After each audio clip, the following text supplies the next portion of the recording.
Well, good morning. Some of those of you who know me know that I have a relatively large ego, but I have to say I was actually rather humbled by Lee's earlier introduction today. So he kind of set a relatively high standard for us to meet. Some of you may remember a number of years ago when Justice Clarence Thomas came up for nomination. He talked about his experiences after he'd been appointed to the bench, and he was standing in his office and watching a number of African-American prisoners being buzzed in for court hearings. And he said, he quoted the British theologian John Bradford, there, but for the grace of God go I. Now, I will say that same thing, and it does take an awful lot to get an agnostic to use a phrase like that.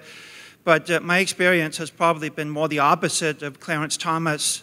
I grew up in Denmark, and I would often visit my grandparents. When I was about 6 or 7 years old, my grandmother referred to a handyman that my grandfather employed. He had a Danish name, but for confidentiality, I'll refer to him as Bob. My grandmother said, no, you should really stay away from Bob. He's a weird guy. And I didn't think much about it. I wasn't particularly adventurous in that sense. I know that some people, of course, would immediately have gone to see him, but anyway, I didn't.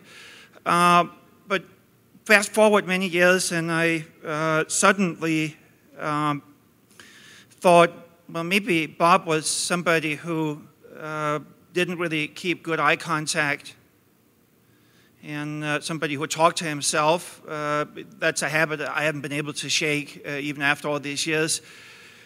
I wonder what would have happened if I hadn't had the privileges I'd had, if I hadn't come from this kind of a background. Now, I really have it made. Some of you may know Amy Grant's song, Baby, I'm the Lucky One, and I can truly say that's been the case. In my situation, I was able on my own time to find out where I fit in life. I said I have an Aspie's dream job. I get to talk about my special interest in great detail. And actually, there are people taking notes on that. I really got it made. I'm eccentric. I'm absent-minded. I wear glasses. I have a European accent. I have gray hairs. I mean, you can't be wiser than that.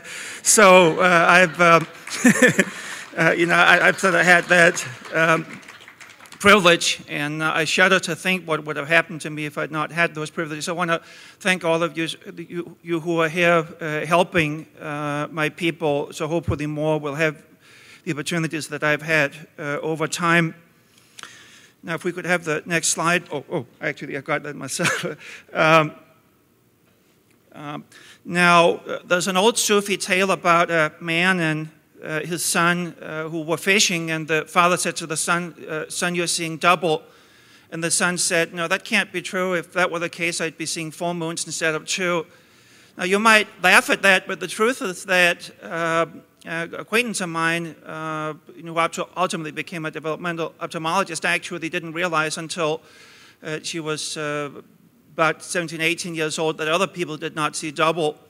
So when we look at culture, again, we have to think of the context here of what we believe relative to what other people believe. Now, one of the courses I teach is international marketing. We talk about culture as shared meanings. Some of you may remember the Crocodile Dundee film in which Thug was trying to hold up Dundee and the woman, and Dundee couldn't possibly think that someone with such a pathetic knife could possibly be attempting a hold up, so he pulled out his knife. That's a bit of a facetious example of culture and the expectations that we have based on our experiences.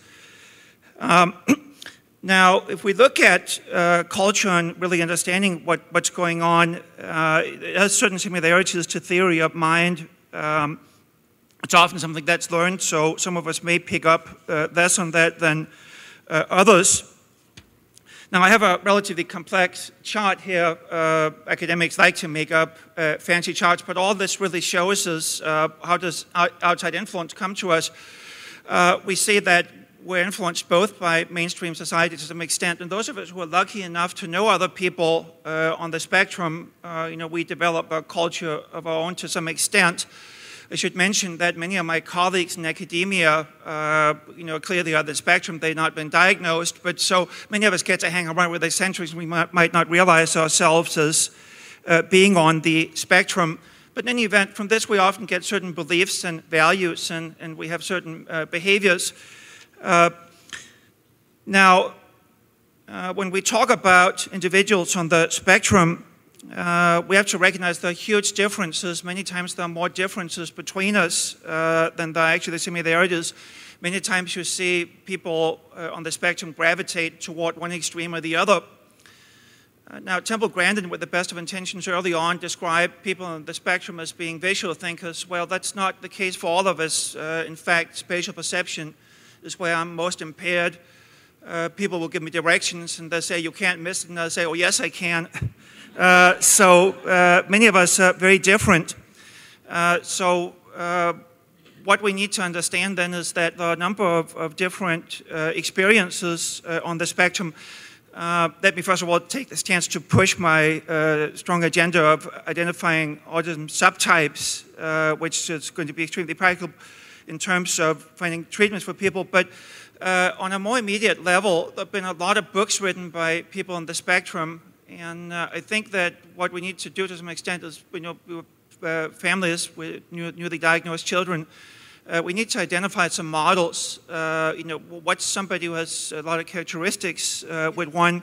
I remember when I first read Leon Holiday Willie's book, Pretending to be Normal, I knew that was a very close match. So when we talk about,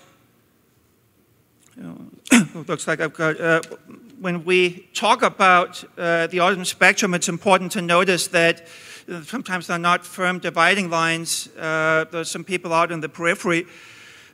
There's a former Supreme Court justice who may or may not have been on the spectrum, but he certainly had his eccentricities. He was a mystery novel buff, for example, and you would actually find his opinions obliquely alluding to these things. A lot of other nice eccentricities about this guy. One of the most important things that we need to recognize is that there's a strong tie-in between our worldview and the special interest that many of us have. This is why it's important to identify a special aptitude test that will help people on the spectrum receive matching careers and also, again, to work on special interests that an individual may have. Thank you.